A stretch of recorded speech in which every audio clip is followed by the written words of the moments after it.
श्रद्धाले भजौं गुरुवन्दना, श्रद्धाले भजौं गुरुवन्दना। सुमिरनमा लागौं साँझ बिहान, सुमिरनमा लागौं साँझ बिहान। श्रद्धाले भजौं गुरुवन्दना, श्रद्धाले भजौं गुरुवन्दना।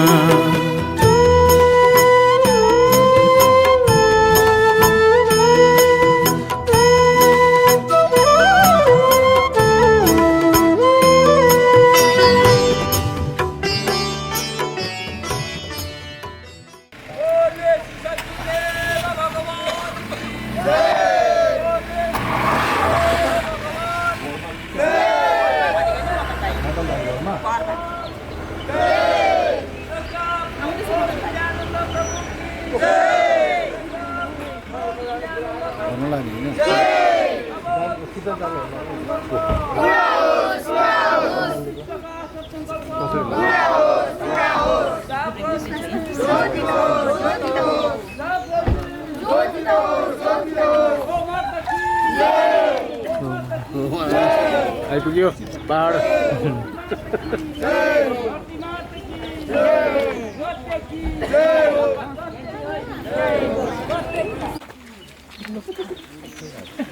तपाईँ नसक्यो कि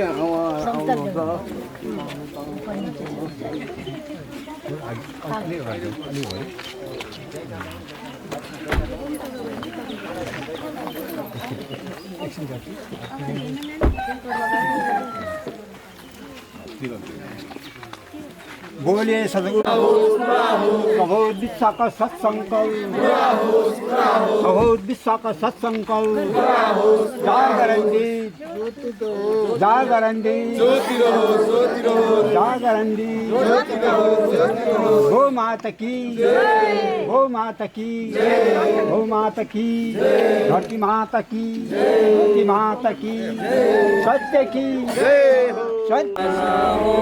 शुभ मंगला शुभ मंगला मंगला मंगला शुभ मंगला शुभ मंगला शुभ मंगला मंगला मंगला नव मंगला धरती मंगला नव मंगला धरती मंगला धरती का कन कन मंगला धरती का कन कन मंगला शुभ मंगला शुभ मंगला शुभ मंगला मंगला मंगला जल मंगला पावक मंगला जल मंगला पावक मंगला वायु का अनु अनु मंगला वायु का अनु अनु मंगला शुभ मंगला शुभ मंगला तन मंगला मन मंगला तन मंगला मन मंगला जीवन का कन कन मंगला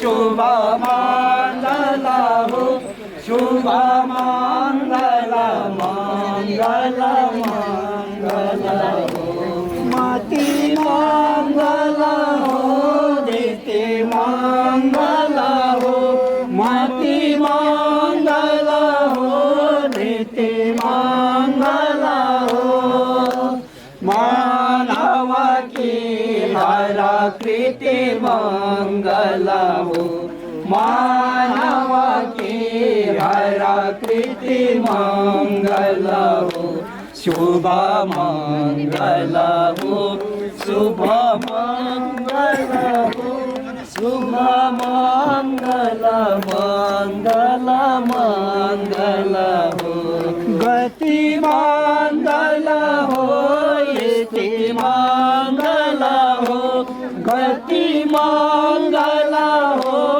स्थिति मंगल हो, शुभ मंगल मंगल मंगल, जड़ मंगल चेतन मंगल हो, जड़ मंगल चेतन मंगल हो, औषधि बना तीन तीन मंगल हो, औषधि बना तीन तीन मंगल हो, शुभ मंगल हो, शुभ मंगल हो, शुभ मंगल मंगल मंगल हो।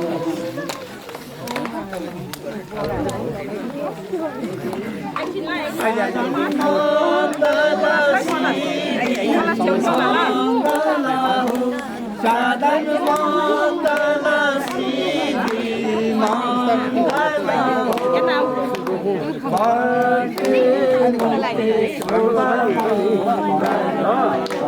भक्ति मुक्ति शुभ मंगल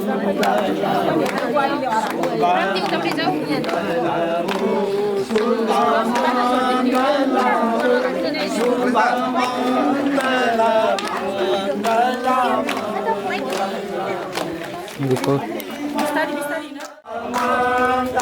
देखो शुभ मंगल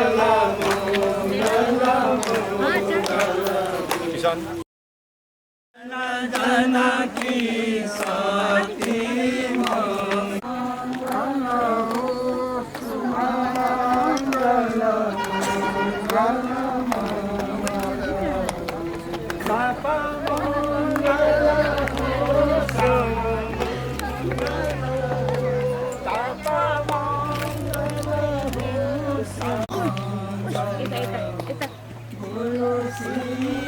मिलन शुभ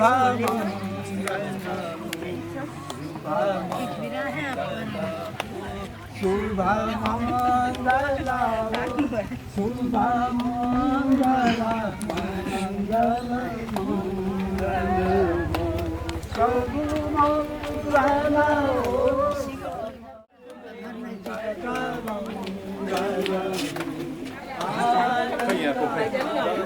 Foi, ui, foi. Olá, senhora.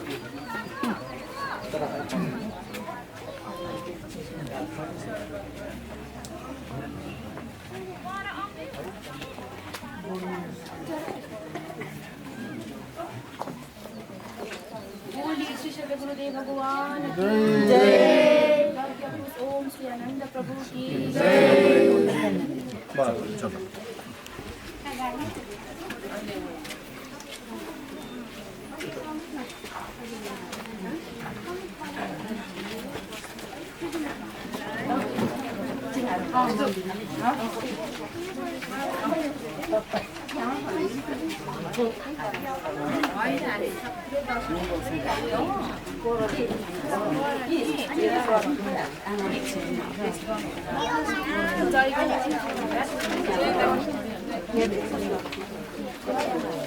बोले श्री सद्गुरुदेव भगवान की जय। बोले श्री सद्गुरुदेव भगवान की जय। बोले श्री सद्गुरुदेव भगवान की जय।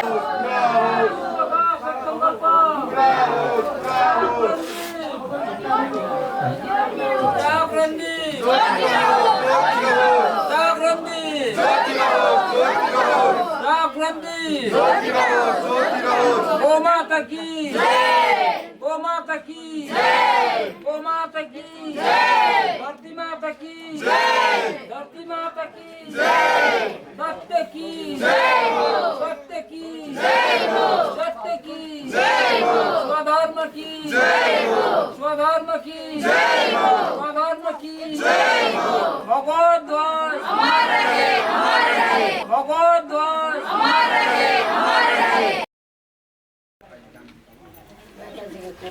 बाबा जाने भित्र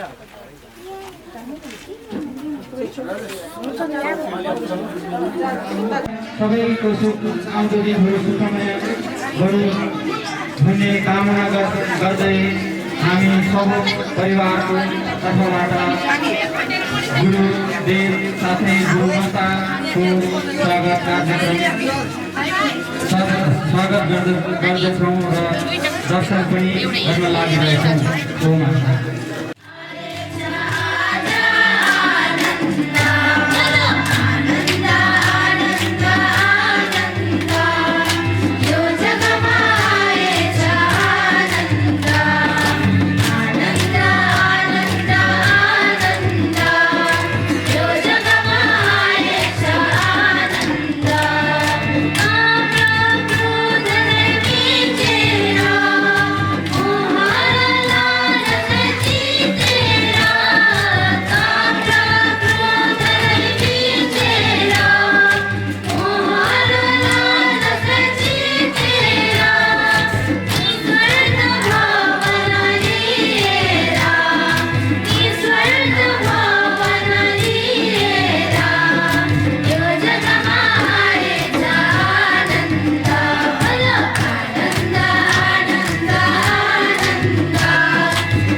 सद्गुरु श्री चरण कमलेभ्यो नमः।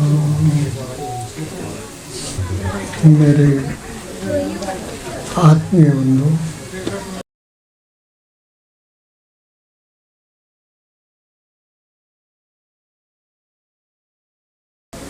आपके बीच में मेरे आए हुए कितना समय बीता, स्मृति जो हो स्मरण कर पाए तो एक लंबा अंतराल बीता है।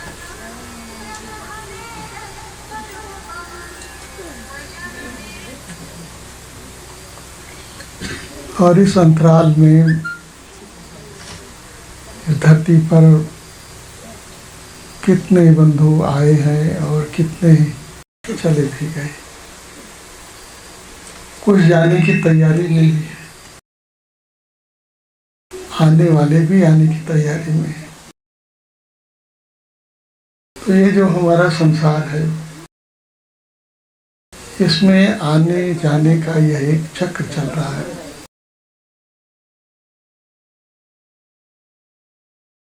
तो इस धरती पर आकर के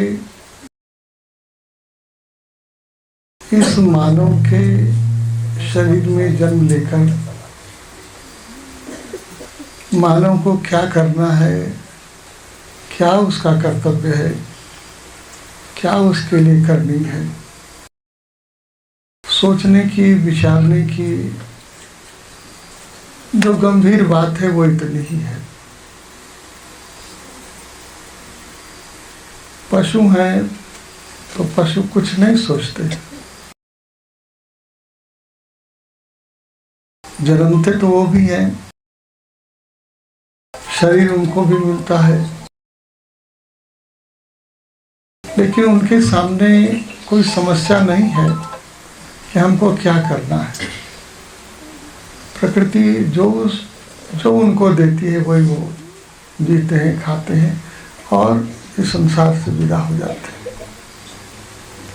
लेकिन मानव के पास ये समस्या है। तो ये मानव पहाड़ों में रहने वाला हो, मैदानों में रहने वाला हो, वो जहां भी रहे उसके सामने समस्या है। और समस्या ऐसी है कि उसे क्या करना है, क्या करना चाहिए। घर में रहे, घर को छोड़ के रहे, कैसे भी रहे, लेकिन उसकी समस्या है कि हमको क्या करना है। आज आपके बीच में मेरे आने का एक प्रयोजन है। जिस भाव को लेकर आपके बीच में आने की इच्छा हुई, देखिए मुझे तो बड़ा अच्छा लगा, आश्चर्य भी लगा। जहाँ आप इस समय हैं, एक ऊंची पहाड़ी पर आप एक मंदिर बना रहे हैं और हमारी सनातन परंपरा में कितने ही ऐसे मंदिर बने हैं जो पर्वतों की श्रृंखला में उनके शिखर पर बने हैं। इस रास्ते से आते हुए देखता रहा, इतने ऊंचे ऊंचे वृक्ष हैं, जैसे लगता है कि ये पहाड़ों की चोटियां जैसे ऊंची होती हैं, ये हमारे पेड़ भी उन्हीं की तरह ऊंचे होना चाहते हैं। ऐसा आपको ख्याल में आता है?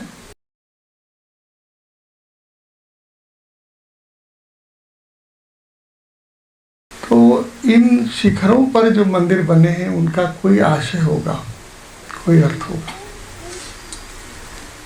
और अब आप इन पहाड़ियों पर आए हैं, शायद इन पहाड़ियों से ऊपर और आगे जाएं। कहते हैं कि हिमालय की इतना ऊंचा है, उसके सर्वोच्च शिखर तक यदि पहुंचने की यात्रा करें तो इस यात्रा में न जाने कितनी पहाड़ियां मिलेंगी, कितने शिखर मिलेंगे। ऐसा लगता रहेगा कि अब इस पहाड़ी का अंत हो गया। यदि थोड़ा आगे बढ़े तो ऊपर देखेंगे कि एक और पहाड़ी है, और आगे चले, थोड़ा और आगे बढ़े तो लगेगा कि अभी इसके ऊपर भी कोई और पहाड़ी है। ऐसा चलना ही चलना बना रहेगा और वो शिखर जो है आगे ही आगे दिखता रहेगा।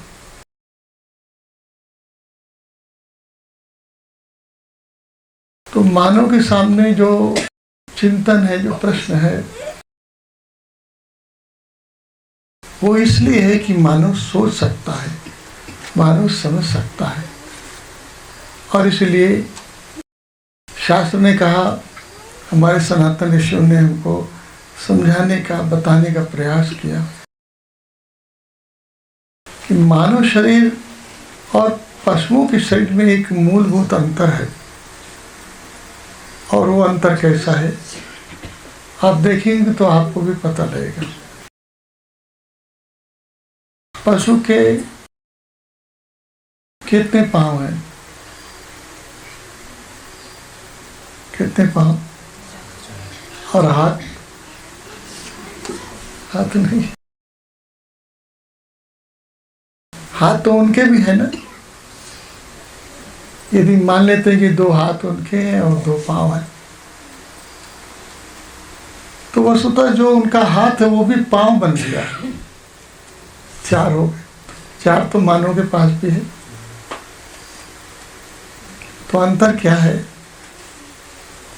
4 मेरे पास भी है, 4 उसके पास भी है। लेकिन मानव के पास उसने 2 हाथ धरती से ऊपर उठा लिया, हाथ बन गया, और जो 2 पांव थे वो ऊपर उठा दिया, तो 2 हाथ हो गए और 2 पांव धरती। तो धरती पर 2 पांव है मानव के और 2 हाथ वो आकाश में है। ऐसा हो मानव में और पशु में ये भेद है।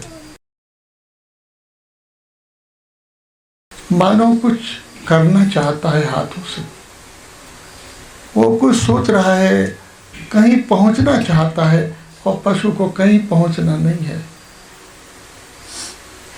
आप भी बेचैन रहते हैं ना? पशु बेचैन रहता है। वो बेचैन क्यों है? भूख लगती है तो उसे कुछ खाना चाहिए, और यदि खा लिया, तृप्त हो गया, तो सोया, आराम किया, और ऐसे उसका जीवन चलता रहता है। भूख लगती है, खाता है, थोड़ी बेचैनी उसकी खत्म होती है, सोता है, फिर अगले दिन वही बात। ऐसा यदि मानव भी जिए इसी प्रकार से, तो मानव होने का क्या अर्थ होगा? मानव भी बेचैन है, रोटी के लिए, कपड़ा के लिए, मकान के लिए। ये उसकी मूलभूत आवश्यकता है। जितनी आवश्यकता पशु को है कि रोटी चाहिए, अब उसको कपड़ा नहीं चाहिए। कपड़ा तो जो परमात्मा ने दिया है शरीर, हमको कपड़ा भी चाहिए, और कपड़ा फिर हमको बनाना पड़ेगा। मकान हमको चाहिए, एक प्रकार से चाहिए, तो उसको भी कहीं न कहीं तो धूप है, बारिश है, उससे तो कहीं न कहीं रक्षा के लिए आवश्यक है। किसी गुफाओं में, किसी पेड़ के नीचे वो ऐसा अपना जीवन बिता लेता है। लेकिन मानव इस अपनी आवश्यकता को पूरने के लिए वो कुछ काम करता है।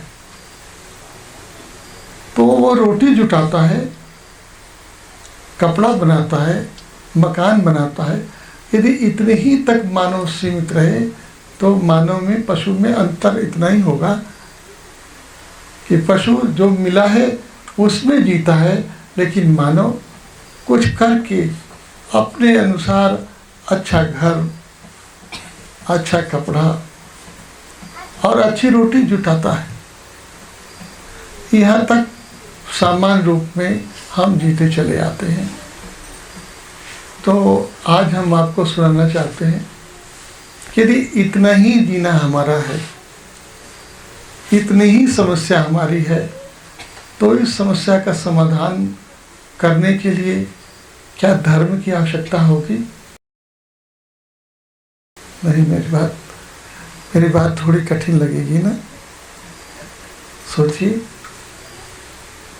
इसके लिए हमारा जो विज्ञान बताता है, ये जितना आपने घर बनाया, ये देखिए हम लोग कैसे चल के, यहाँ जब पहले आए ये सब ऐसा नहीं था, पैदल पैदल चल के ही आना हुआ। लेकिन कम से कम ऐसी सीढ़ियाँ तो नहीं बनी थी, और शायद ऐसा अच्छा घर भी नहीं था। ये सब कुछ मानव ने बनाया, और इसके लिए उसने विज्ञान का सहारा लिया। रोगी हुआ शरीर, उसके लिए औषधि भी विज्ञान ने बनाया। कपड़ा बना रहा है, आज हम कपड़ा पहने, आप कपड़ा पहनिए। जाड़ा को बचाने के लिए, गर्मी में कैसे रह पाएंगे उसकी सुविधा के लिए। देखिए विज्ञान ने ये बिजली की व्यवस्था की, पानी का कैसा इंतजाम किया है। तो कहना क्या चाहता हूँ, आप थोड़ी देर के लिए विचार करिए। हमारे साथ आप बैठे हैं, आपकी जिज्ञासा है कि हम आपको कुछ, तो हम आए हैं तो थोड़ा आपको सुनाएं। तो हम जो सुनाना चाहते हैं, और ये सुनाने की ज़रूरत है, आपको सुनने की ज़रूरत है, समझने की ज़रूरत है। तो यदि ये सब विज्ञान जुटा दे तो फिर भगवान की क्या ज़रूरत होगी? कोई ज़रूरत होगी? आप भगवान से मांगते हैं अच्छा रोटी चाहिए, अच्छा कपड़ा चाहिए, अच्छा मकान चाहिए, और ये जुटाने वाला विज्ञान है। तो भगवान से आपको ये मांगना चाहिए या कि विज्ञान से मांगना चाहिए? नहीं, फिर भी ये मानो भगवान की पूजा करता है, भगवान को मानता है, भगवान से प्रार्थना करता है। क्यों? ये देने वाला तो ये विज्ञान है। तो फिर इस विज्ञान ने जो कुछ ही जुटाया है, इसके बाद भी मानव को भगवान की आवश्यकता क्यों है? आवश्यकता आपको समझ में आती है? देखिए मैं एक बात सुनाऊं आपको।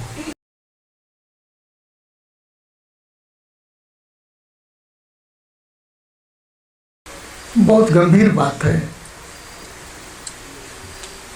और समझेंगे सोचेंगे तो समझ में आ जाएगी बात। पशु भी रोटी खाता है, और वो भी खाने के लिए दिन भर घूमता रहता है। शायद आप भी दिन भर काम करते हैं, कम से कम रोटी तो जुटनी जरूरी है, आवश्यक है। रोटी की आवश्यकता है, जुटाना चाहिए। अपने से आप एक बात पूछिए, यदि रोटी न मिले तो क्या होगा? पूछिए। पशु ये नहीं पूछ सकता है, लेकिन मानव पूछ सकता है अपने से। पूछिए आप भी। ख्याल में मेरी बात आ रही? ख्याल करिए, अपने से पूछिए कि आज रोटी न मिले तो क्या होगा? कुछ होगा? बोलिए, क्या होगा? बोलिए। यदि रोटी न मिले क्या होगा? जी क्या बोल रहे हैं? भूखा रहेगा। भूखा रहेगा तो एक मीटिंग नहीं मिला तो भूखा रहेगा, अगले मीटिंग भी ना मिले तो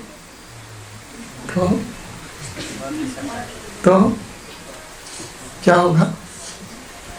1, 2, 4 दिन न मिले तो प्रश्न को आगे बढ़ाइए, खोजिए आप। देखिए एक बात है, ये मैं क्यों कहना चाहता हूँ। पहाड़ों में जब पानी बरसता है ना, आपको तो देखते ही, पहाड़ों में पानी जब बरसता है तो एक बार क्या हुआ, ऐसा हमने सुना है, आपको मैं सुनाता हूँ। भगवान से शिकायत किया पहाड़ों ने। ये पहाड़ जो है भगवान के पास पहुँचे, और आप इतना बरसाते हैं, इतना बरसाते हैं, मुझे तो कुछ नहीं मिलता। ख्याल करें तो भगवान ने कहा कि तो मिलता किसको है? मैं जो पानी बरसाता हूँ, जो देता हूँ, वो तुम्हें नहीं मिलता तो मिलता किसको है? पहाड़ों ने कहा कि मिलता तो मुझे नहीं, लेकिन मैदानों में नीचे देखता हूँ तालाब भर जाते हैं। भगवान ने कहा कि तुमको भी मिल सकता है, तुम्हारे पास, तुम पहाड़ हो, पहाड़ पर कुछ बरसे तो फिसल जाएगा, गिर जाएगा, तुम्हारे पास जगह नहीं है। भगवान ने कहा तुम्हारे पास जगह नहीं है, जहाँ जगह मिल जाएगी, जहाँ जगह मिलेगी वहाँ पानी रुक जाएगा। तुम तो ऐसे हो ख्याल में आती मेरे? नहीं बात। पानी तो बरसेगा यहाँ तो फिर नीचे ढल के गिर जाएगा ना, नीचे आ जाएगा। ऐसा होता तो पानी आके रुक जाता। मैं कहना चाहता हूँ जिज्ञासा करो, आप सोचो समझो, अरे जो होगा सो होगा, क्या है ऐसे ही चल रहा है। ऐसा कहने से पता नहीं लगेगा परमात्मा का। परमात्मा का प्रसाद वहाँ आता है जहाँ जगह होती है। नहीं, मैं जो सुना रहा हूँ ये जगह बनाने के लिए। ये जो छोटे बच्चे हैं जो सोच रहे हैं कि मेरे काम की बात नहीं है, मेरे बंधु मैं बोलूँ आपको, मैं छोटा था और धरती पर जितने महामानव पैदा हुए हैं, किसी का नाम आप सुनो, किसी का इतिहास सुनो, जिन्हें राम कृष्ण बुद्ध महावीर कबीर नानक जिनका भी नाम, और मैं तो बोलूँ कि मोहम्मद साहब ईसा जिनका भी नाम आप लो, उनसे पूछो, उनका जीवन चरित्र पढ़ो। स्वामी विवेकानंद, स्वामी रामतीर्थ, इनका नाम सुनो, भगवान शंकराचार्य, किन्हीं का भी नाम सुनो। ये जब छोटे थे तब इनके जीवन में ये बात आई। ये जब छोटे तो ऐसे नहीं थे, जब छोटे थे तब इनके भीतर इस जिज्ञासा का जन्म हुआ कि हमारे भीतर परमात्मा का प्रसाद कैसे उतरे। मैं जो सुनाना चाहता हूँ आपको, आप सोचेंगे जब बूढ़े हो जाएंगे तब सुनेंगे सत्संग, है ना, तब सही ज्ञान की जरूरत पड़ेगी। जब बुढ़ौती में पहुँचोगे और बुढ़ौती के पहले तक ऐसे रहोगे, देखो कैसे पहाड़ बन के रहोगे। जो जीवन भर पहाड़ बन के रहा है तो जीवन के आखिर क्षण में तालाब बन जाएगा? नहीं बनेगा मेरे प्रभु। ये जीवन का समय खो जाएगा। अब इसे थोड़ा तालाब बनने की कोशिश करो। तालाब बनोगे सरोवर होगे ना। कैसे सरोवर कैसे होगे? ये जो प्रभु का प्रसाद है उतरेगा, तुम्हारे भी ठहरेगा, रहेगा तब तो भगवान ने कहा कि मेरी कोई गलती नहीं है, मैं सबके लिए पानी बरसाता हूँ, सबको देता हूँ, बराबर देता हूँ। जो रखने वाला है रख लेता है और जो नहीं रखता है, गलती मेरी नहीं। आपसे कहना चाहता हूँ, यदि 2, 4 दिन, 5 दिन, 10 दिन रोटी न मिले तो क्या होगा? क्या होगा? क्या बोलो, बोलो ना, बोलो, आप कुछ बोलो, बोले क्या? आप बोले क्या कहा? बोलो। नहीं, क्या बोले? बोले क्या कहा? संकोच मत करिए, बोले क्या बोले? क्या बोले? हाँ क्या बोला? भूख लग जाएगा। नहीं, भूख तो लगेगा ही, तो मैं भी देख रहा हूँ, लेकिन मैं भी जानता हूँ कि भूख लगती है। खाएंगे नहीं तो भूख तो लगेगी, खाना तो चाहिए होगा। लेकिन मैं तो वो बात कह रहा हूँ कि ये भूख लगती है तो हमको खाना चाहिए, और इसलिए आप रोटी दे देते हैं। तो मैं तो वो बात आपसे कह रहा हूँ कि आप अपने से पूछो कि रोटी नहीं मिलेगी तो क्या होगा? पड़ जाएगा, प्राण चला जाएगा। प्राण चला जाएगा। देखो, बीमार हो जाएंगे। ये तो कह रहे हैं बीमार क्यों होंगे? रोटी नहीं। तो रोटी तो नहीं है, ये जान करके अब अगला प्रश्न पैदा करो। ये आखिरी बात है, ये हर मानव को सोचने समझने की चीज है कि एक दिन जब रोटी नहीं मिलेगी तो हम मरने की यात्रा शुरू कर देंगे, और बिल्कुल नहीं मिलेगी रोटी तो हम मर जाएंगे। आप बोलेंगे इसीलिए तो हमको मेहनत करना है, मजदूरी करना है, पढ़ाई लिखाई करना है, इंजीनियर बनना है, डॉक्टर बनना है। क्यों? क्यों? रोटी मिलनी चाहिए, और रोटी न मिलेगी तो मर जाएगी। मेरी बात बैठती? देखो, मैं बताना क्या चाहता हूँ आप। देखो, मानव जितना भी श्रम कर रहा है, जितना भी मेहनत कर रहा है, वो केवल इसलिए कर रहा है कि हम मर न जाए। नहीं, कपड़ा न पहने, जाड़ा गर्मी बरसात में कैसे रहें, घर न बनावें तो सुरक्षा कैसे होगी इस देह की। रोटी न खाएं, न मिले तो इस देह की सुरक्षा कैसे होगी। इस देह को बचाने के लिए अपने को कि मैं मर न जाऊं, ये हम बचाना चाहते हैं। इसीलिए हम कोशिश करते हैं, हमारी सारी कोशिश। बताना क्या चाहता हूं कि जितना भौतिक विज्ञान है, ये जो भी हमारा श्रम है केवल इसलिए है कि हम न मरें। और फिर क्या होता है, पशु तो कुछ कोशिश नहीं करता, मर जाता है। आप कोशिश करते हो, कोशिश करते करते मरते हो कि नहीं। हम आप मरेंगे कि नहीं, तो कोई उपाय नहीं। मर जाना एक सत्य ऐसा है, मृत्यु सत्य है। कोशिश करेंगे कि हम न मरे, फिर भी हम मर जाएंगे। तो कोशिश करते हैं कि भाई कम से कम जितना दिन जी सकें, अच्छा से जी सकें, इतना तो हमको करना चाहिए। तो अच्छा से जी सकें, ये एक बड़ी बात है। मरना है एक दिन निश्चित है, लेकिन ये मानव मरने से अपने को बचाना चाहता है, ये बात भी सच है। देखो, यदि एक बात सच है कि मृत्यु आने वाली है, तो दूसरी बात भी सच है कि हम मरना नहीं चाहते। कोई व्यक्ति मरना चाहता है, मृत्यु यदि आ भी जाए कि अब मरने वाले हैं, शायद उस समय भी आदमी से कोई पूछे और समझे तो बोलेगा कि मैं मरना नहीं चाहता। कोई मरना नहीं चाहता, फिर भी मरना अवश्यंभावी मर जाता है व्यक्ति। ये हम नहीं, युगों युगों से मानव ऐसे जन्मा है धरती पर और मरता गया है। तो विशेषता क्या है इस मानव में और पशु में, क्या अंतर है? कोशिश तो हम भी करते हैं, इतना तो पशु से हमारा अंतर जरूर है। लेकिन मैं जो आज बता के आपको पूर्ण कर दूंगा आज की चर्चा, वो ये आप जानिए कि मानव ये जानता है, यह भी जानता है कि हमको भूख लगती है और भोजन नहीं मिलेगा तो हम मर जाएंगे। लेकिन मानव मरना नहीं चाहता, यह भी वो जानता है। नहीं, मेरी बात समझ पाते? हम मरना नहीं चाहते हैं, जिसके भीतर इसका ज्ञान शुरू हो जाए तो तालाब बनने की यात्रा शुरू हो जाती है।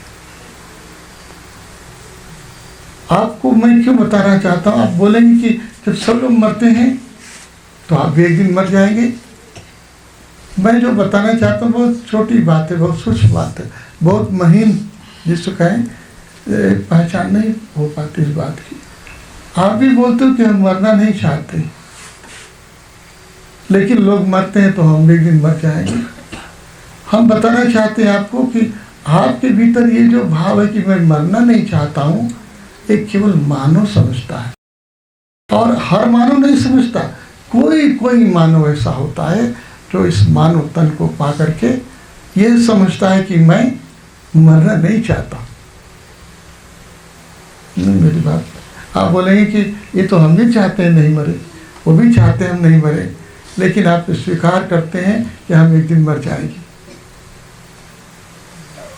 लेकिन जो ये जान गया कि मैं मरना नहीं चाहता, तो वो अमर होने की यात्रा का पथिक हो जाता है। नहीं? मैं न मरूं तो मैं उस अमृत का राही हो जाऊं जहाँ नहीं मरना हो सकता है। तब उसको धर्म की जरूरत होती है, भगवान की जरूरत होती है। भगवान की जरूरत इसलिए नहीं होती कि रोटी चाहिए, कपड़ा चाहिए, कि मकान चाहिए। मेरी बात बैठती। भगवान की जरूरत इसलिए होती है कि भगवान अमृत है, भगवान अविनाशी है, और हम ये संसार जिसने बनाया, वो जो परम सत्ता है, जो परम सच्चिदानंद है, वो अविनाशी है, मरने वाला नहीं है। और हम तो उसी के अंश हैं।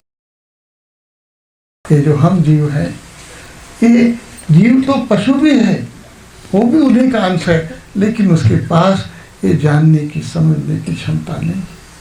मानव के पास परमात्मा ने बुद्धि दी है, विवेक दिया है, और जो विवेक से सोचना शुरू कर दिया, जिसका विवेक जग गया कि प्रभु जैसे आप अविनाशी हैं, हम भी आपके अंश हैं, आपकी ओर हम चलें, तो उस दिन उसके जीवन में भगवान का पदार्पण होता है। एक यात्रा, एक नई यात्रा शुरू होती है। आज इतनी चर्चा करता हूँ, शायद आप मेरा भाव न जान पाए, क्या जानना चाहता हूँ। देखो, बताना क्या मुझे, ये भी सच है, दुख में हो, कष्ट में हो, शरीर रोगी है, तो ये स्वाभाविक बात है कि शरीर ठीक हो जाए, है ना। आप कहते हो कि शरीर रोगी है, ठीक हो जाए, तो देखो, मेरी बात का अन्यथा अर्थ नहीं लेना। आप कहते हो मैं रोग से मुक्त हो जाऊं, लेकिन आप बताओ कि जब रोग से मुक्त हो जाओ तो करोगे क्या? क्या करोगे? भगवान से प्रार्थना करते हैं, हे प्रभु हमको अच्छा से रखिए। यदि अच्छा से रहो तो करोगे क्या? देखो, आप सोचोगे कि ऐसा तो हर मानव ये लगते बताता है कि कोई 8 अरब के लोग हैं, 8 अरब लोग इस पूरे संसार में इस समय। ये सब लोग मंदिर में, मस्जिद में, गिरजाघर में, गुरुद्वारे में कहाँ कहाँ नहीं जाते, किसका भजन नहीं करते, किसका सुमिरन नहीं करते। नाना पंथ, नाना समुदाय, नाना धर्म। देखो, तुम्हारी धरती पर है ना मंदिर, मस्जिद, कोई कम है क्या? चारों। तो जब ठीक हो जाओगे तो करोगे क्या? मुझे बताओ ना, सोचो आप। मेरा सब ठीक हो जाए, भगवान ने तुम्हारी बात मान ले, जो जो आप कहते हो वो हो जाए, तो फिर आपको क्या करना है? भगवान तुम्हारी सब बात मान ले तो आप क्या करोगे?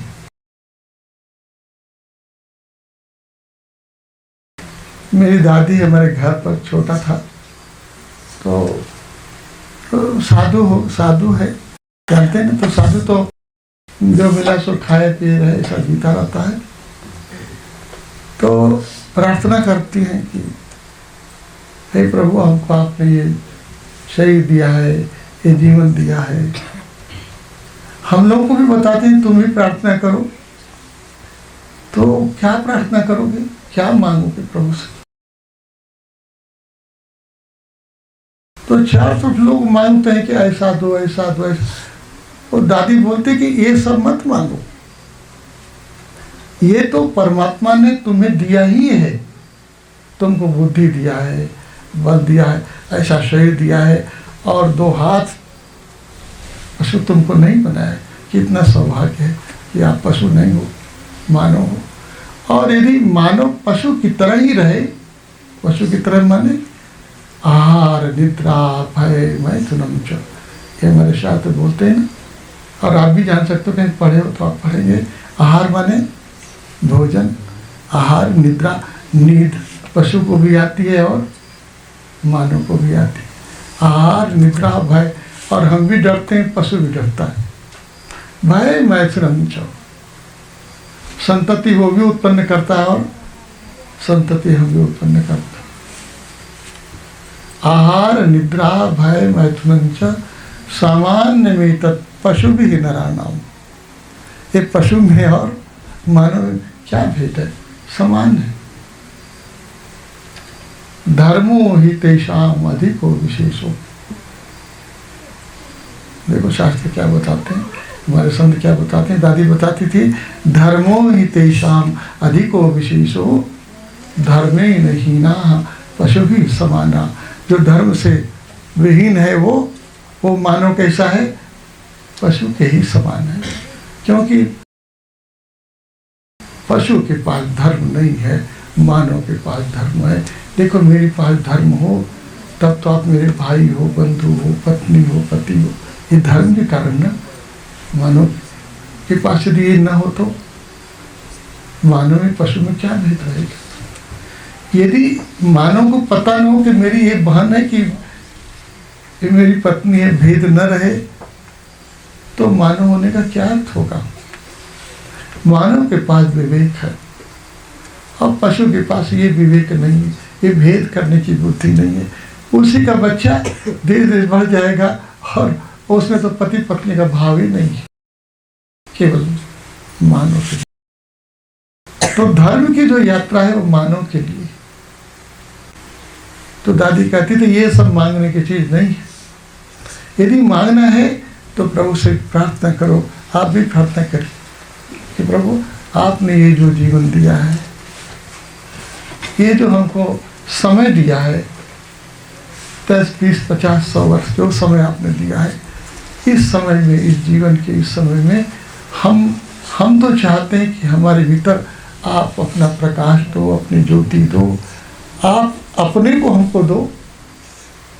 नहीं, ऐसा नहीं सोचते हो?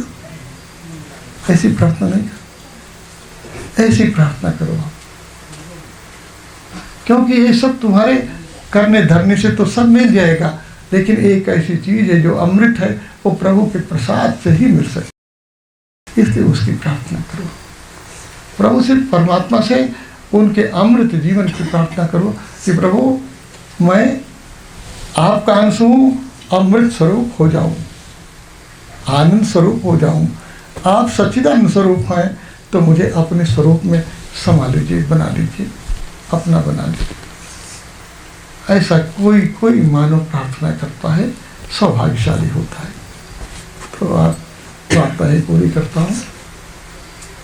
थोड़ी देर जब आप कभी बैठो प्रभु से प्रार्थना करने के लिए, तो ऐसी प्रार्थना करो। और क्यों मैं ऐसा कह रहा हूँ, ऐसी जब प्रार्थना करोगे तो इसमें से क्या निकलेगा? ऐसी प्रार्थना तुम्हारे भीतर हो पाएगी तो तुम ये जान पाओगे कि जो मैं हूँ उस परमात्मा से विरग नहीं हूँ, उस परमात्मा से दूर नहीं हूँ, उस परमात्मा से अलग नहीं हूँ। जैसे सूरज का प्रकाश, सूरज की किरण हमारे इस कमरे में भी आती है और जैसे सूरज सबको प्रकाशित करते हैं, ऐसे वो किरण जो है हमारे भीतर भी है और हम भी उससे प्रकाशित हो जाएंगे और ये भेद मिट जाएगा कि मेरा क्या है और परमात्मा का क्या है। फिर सब प्रभु का ही होगा और मैं उन्हीं के रंग में रंग जाऊंगा। यही स्वबोध की यात्रा है। तभी हम अपने सच्चे स्वरूप को पहचान सकेंगे और हम जान जाएंगे कि परमात्मा में और मेरे में भेद नहीं है। ऐसा जो अभेद ज्ञान है वो विज्ञान नहीं दे सकता। तुम्हारे बाहर की पढ़ाई लिखाई इस अभेद ज्ञान को नहीं दे सकती। ये अभेद ज्ञान तो धर्म देता है और धर्म की यात्रा इसी प्रार्थना से प्रारंभ हो। यही पूर्ण करता हूँ। तो हमारा सनातन शास्त्र क्या कहता है कि हम जो है उसी पूर्ण से आए हुए हैं। मेरे संग प्रार्थना करिएगा आप भी। बोलिए, सीधे बैठिए, मेरुदंड सीधा रखिए, प्रार्थना दोहराइए। हमारे वेद क्या बोलते हैं? देखो, ये हमारी सनातन परंपरा है। हम जो है हिंदू परिवार में जन्मे हुए हैं और हमारा धर्म सनातन है। ये आज की जो दुनिया है ये भूल गई है। वो सोचती है कि बहुत से नाना धर्म है। नाना धर्म नहीं होता, धर्म केवल एक होता है। और एक क्यों कह रहा हूँ? क्योंकि जो पहले भी था, आज भी है और आगे भी रहेगा, उस धर्म को सनातन धर्म कहते हैं। तो हम उसी सनातन धर्म के, उसी परंपरा में जन्मे हुए हैं। ये हमारा सौभाग्य है। तो धर्म की प्रार्थना जो हमारे वेद हमको सुनाते हैं, आप भी अपने भीतर रखिए। इस प्रार्थना से अपने जीवन की यात्रा प्रारंभ करिए। हमारे वेद बोलते हैं कि हे प्रभु, जैसे आप पूर्ण हैं, आप तो ये पूर्णता की ये जो हमको जिंदगी दी है, ये भी पूर्ण ही है। हमको पता नहीं है। ये जो आपने संसार बनाया है, ये संसार भी पूर्ण ही है, लेकिन हम जानते नहीं। ऐसी ज्योति हमको दीजिए, ऐसा प्रकाश हमको दीजिए, और इसी को जान करके ये सारा संसार सुखी हो सकता है, शांत हो सकता है, आनंदित हो सकता है। आप उसके लायक बनने की कोशिश करो, हो सकोगे आप, अपनी प्रार्थना से शुरू करवाओ। आप बोल सकते हो कि मैं क्या क्या कर सकता हूँ, इसलिए मैं आपको इतनी बात कह रहा हूँ। मैंने तो शुरू में छोटी कक्षा में जो मैंने बात सुनी सीखी, आज देखो आज इतनी यात्रा करके आपके पास आया हूँ और आपने इस शिखर पर एक मंदिर बनाने का भाव रखा है। क्यों? क्योंकि मंदिर तो शिखर पर ही बनेगा ना। जीवन का शिखर जो है खड़ा होगा, हमारा जो कैलाश सबसे ऊपर होगा, कैलाश में हमारे शिव का निवास है। जिस दिन हमारे जिंदगी में, हमारे जीवन में ऐसा शिखर मिलेगा, हम उसी पूर्णता की यात्रा में पूर्ण हो जाएंगे। तो मेरे साथ साथ बोलिए, संस्कृत में हमारे वे बोलते हैं ना, आप भी थोड़ा संस्कृत सीखिए।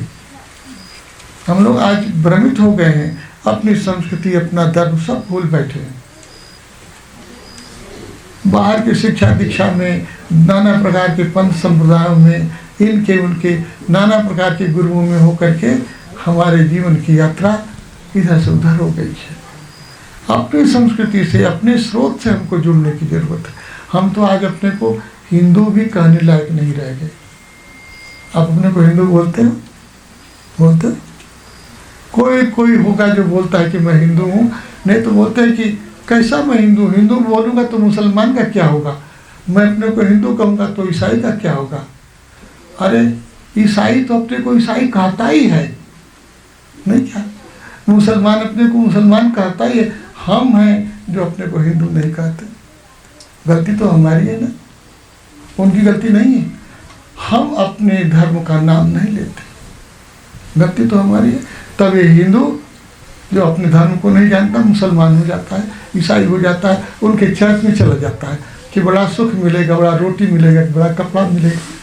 मेरे प्रभु वो सब मिल सकता हो, वहाँ हो सकता है। मैंने कहा कि ये तो कोई मंदिर मस्जिद को देने लेने की जरूरत नहीं है, इसके लिए तो विज्ञान की शरणागति जरूरत है। विज्ञान हमको ये देता है, ईसाई नहीं देता, मुसलमान नहीं देता। हाँ, धर्म तो देता है, भगवान को, हमको भगवान बनाता है। और निश्चित जानो कि जिसे वो धर्म कहते हैं वो भगवान नहीं बनाने वाला धर्म नहीं है उनका।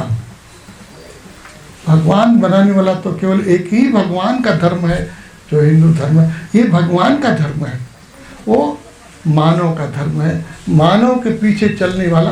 और देखो आखिरी बात कहूँगा, ईसाई का धर्म किसने बनाया? ईसा के बाद बनाने। जब ईसा पैदा हुए, ईसा के पीछे चलने वाले ईसाई हुए, मोहम्मद साहब के पीछे चलने वाले मुसलमान हुए। और हम ये हिंदू धर्म कब आया? कब आया? ये हिंदू धर्म तो अनादि है, प्रारंभ में भी था, पहले भी जब सृष्टि शुरू हुई तब से चल रहा है, आज भी और आगे भी रहने वाला है। और इसका कभी जन्म हुआ नहीं, और इसलिए जब कभी जन्म नहीं हुआ तो ये हिंदू कभी मरने वाला नहीं है। नहीं बैठती बात। जिसका जन्म होता है उसकी मृत्यु होती है। मैं तो अजन्मा हूँ, मेरा धर्म जन्मा नहीं है ही है। मैं तो धर्म में आया हूँ, भगवान श्री राम आए, भगवान कृष्ण आए, ये धर्म की रक्षा करने के लिए आए, धर्म का ज्ञान बताने के लिए आए। ये नहीं कि हम धर्म को पैदा करने वाले हैं, ये धर्म को पैदा करने वाले नहीं हैं। धर्म तो सनातन है। इस्लाम को पैदा करने वाला हो सकता है, ईसाई का धर्म पैदा किया गया है, हिंदू का धर्म पैदा करने वाला कोई नहीं। हमारे किसी ऋषि मुनि ने धर्म पैदा नहीं किया। हमारे ऋषि मुनि तो इस धर्म के शिक्षक थे, उन्होंने शिक्षा दी। मैं आपके द्वारा आया हूँ, धर्म को बताने के लिए आया हूँ, धर्म पैदा करने के लिए नहीं। मैं कोई नया धर्म जलाने के लिए आपके पास नहीं आया। धर्म तो हमारा पुरातन है, और कैसा पुरातन? जो अनंत काल तक रहने वाला है। ये तो काल से परे है, क्योंकि ये शुरू में भी था, आज भी है और आगे भी रहने वाला है। ऐसा हिंदू धर्म। आप क्यों नहीं बोलोगे कि मैं हिंदू नहीं? लेकिन आप हिंदू कहने की जगह क्या बोलोगे?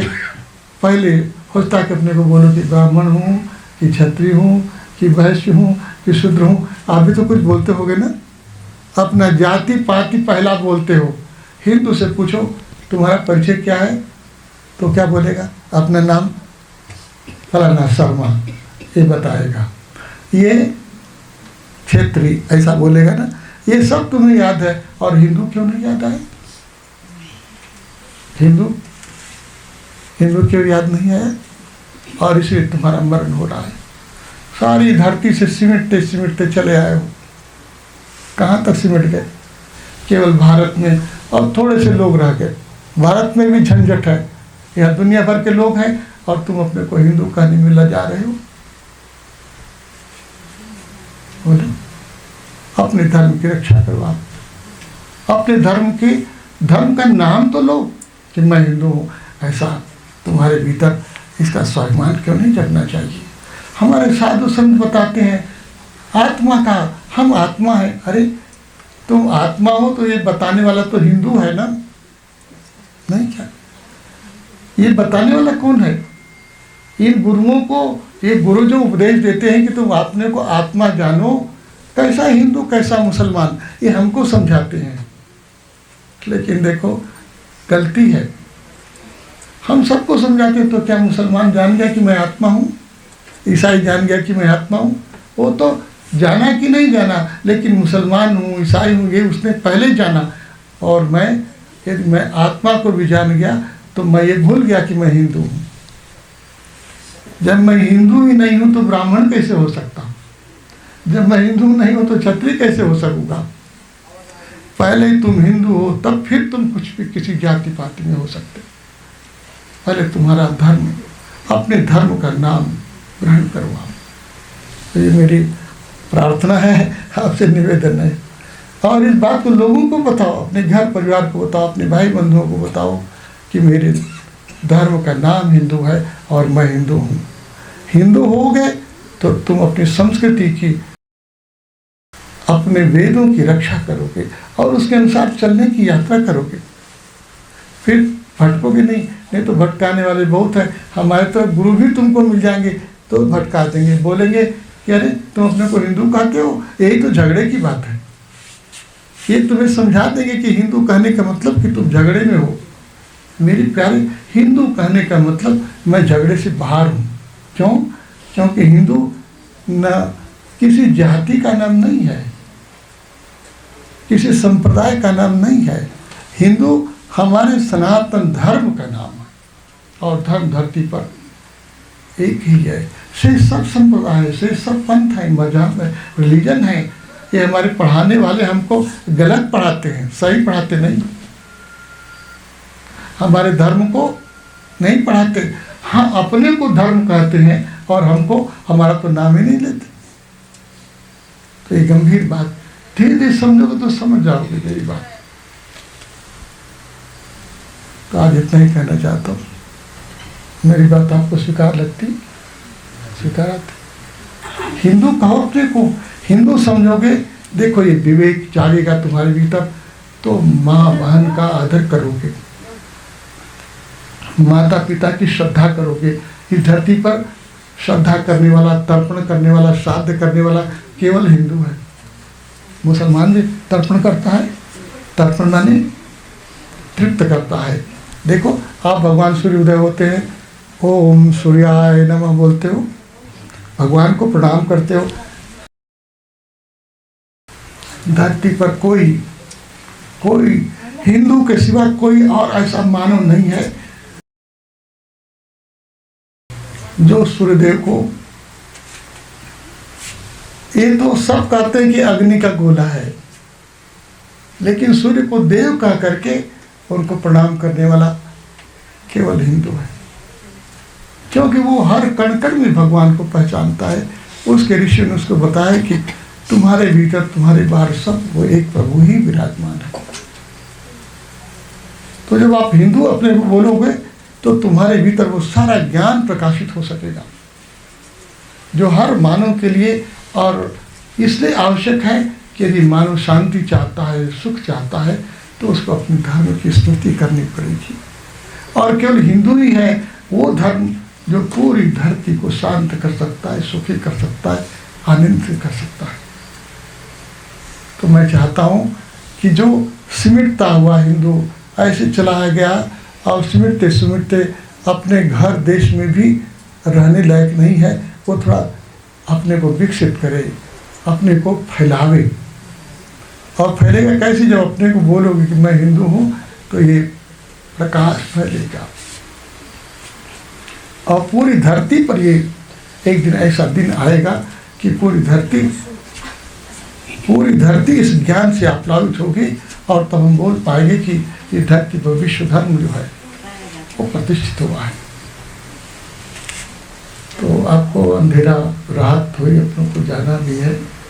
तो शुरुआत आपसे मैंने किया और पूर्णाहुति करता हूँ। बोलिए।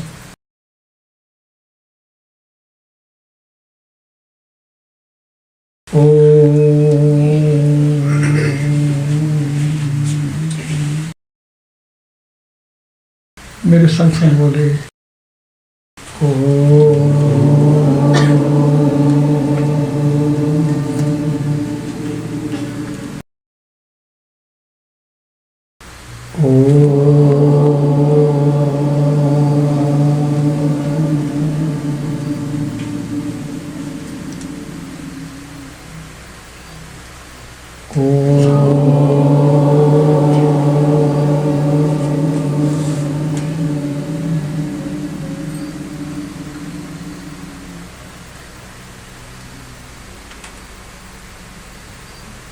सब कुछ शांत हो गया है। आप इसी शांति में अपने भीतर रहने वाले प्रभु से, सर्वव्यापी परमेश्वर से, परम सच्चिदानंद परमात्मा से मन ही मन प्रार्थना करिए। हे प्रभु, आप अमृत स्वरूप हैं। हे परमात्मा, आप अविनाशी हैं। हे प्रभु, आप सनातन हैं। मेरे भीतर अपनी ज्योति, अपना प्रकाश हमारे अंतस में आपकी ज्योति उतरे, आपका प्रकाश हमारे अंतस को प्रकाशित कर दे। थोड़े क्षण इसी प्रार्थना के भाव में शांत बने रहे।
अपनी कृतज्ञता व्यक्त करेंगे। प्रभु, आपने जो हमको यह अवसर दिया, अपनी प्रार्थना का यह जो सहयोग दिया है, आपके श्री चरणों में बार बार प्रणाम करते हैं। अपना मस्तक झुका दें और समर्पण के इसी भाव में परमात्मा से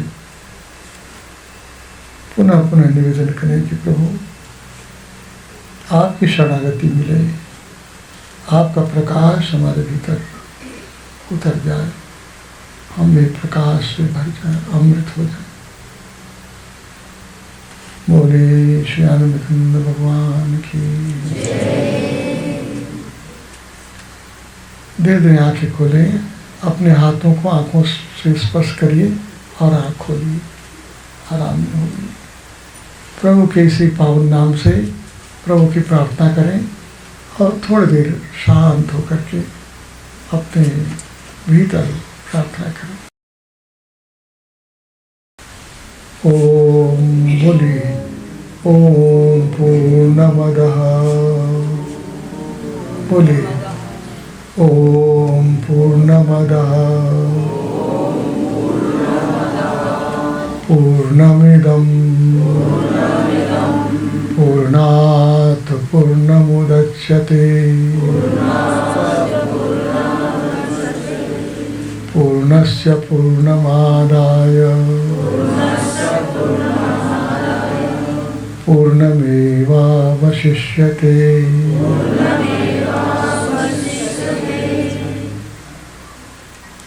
प्रार्थना ये है कि हे प्रभु, आप पूर्ण स्वरूप हैं और पूर्ण से आया हुआ ये हमारा जीवन भी पूर्ण है, पूर्ण हो जाए। ओम शांति शांति शांति।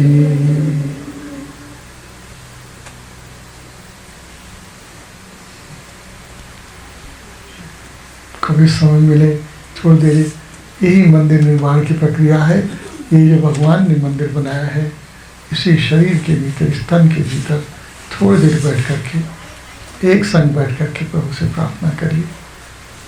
बोले सदगुरुदेव भगवान की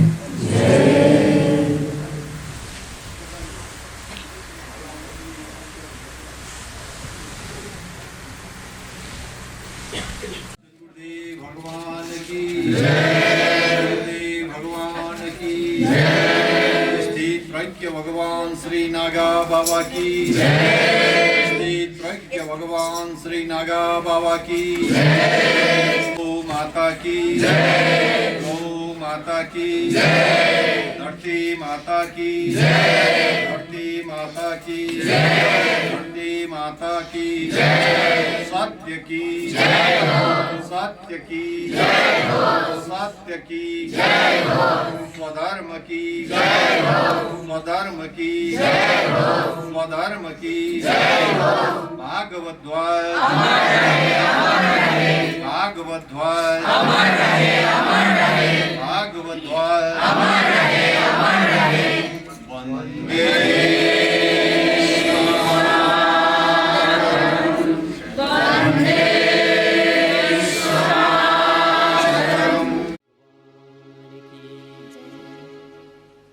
श्री सद्गुरुदेव भगवान की जय।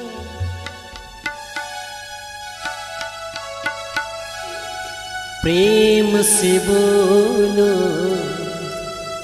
ओम आनंदम, प्रेम से बोलो ओम आनंदम, प्रेम से बोलो ओम आनंदम, प्रेम से बोलो ओम आनंदम, प्रेम से बोलो ओम आनंदम, ओम आनंदम। श्री गुरु शरणम, ओम आनंदम, श्री गुरु शरणम, ओम आनंदम। श्री गुरु शरणम, ओम आनंदम, श्री गुरु शरणम, श्री गुरु शरणम, श्री गुरु शरणम, श्री गुरु शरणम, श्री गुरु शरणम, श्री गुरु शरणम, श्री गुरु शरणम, श्री गुरु शरणम, श्री गुरु शरणम, सद्गुरु शरणम, श्री गुरु शरणम, सद्गुरु शरणम, श्री गुरु शरणम,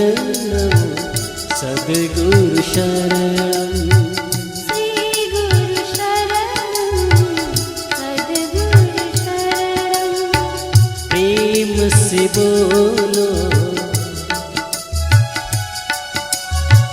प्रेम से बोलो ओम आनंदम, ओम आनंदम, श्री गुरु शरणम, ओम आनंदम, श्री गुरु शरणम, श्री गुरु शरणम, श्री गुरु शरणं श्री गुरु शरणं श्री गुरु शरणं श्री गुरु शरणं सद्गुरु शरणं श्री गुरु शरणं सद्गुरु शरणं श्री गुरु शरणं सद्गुरु शरणं श्री गुरु शरणं सद्गुरु शरणं प्रेम से बोलो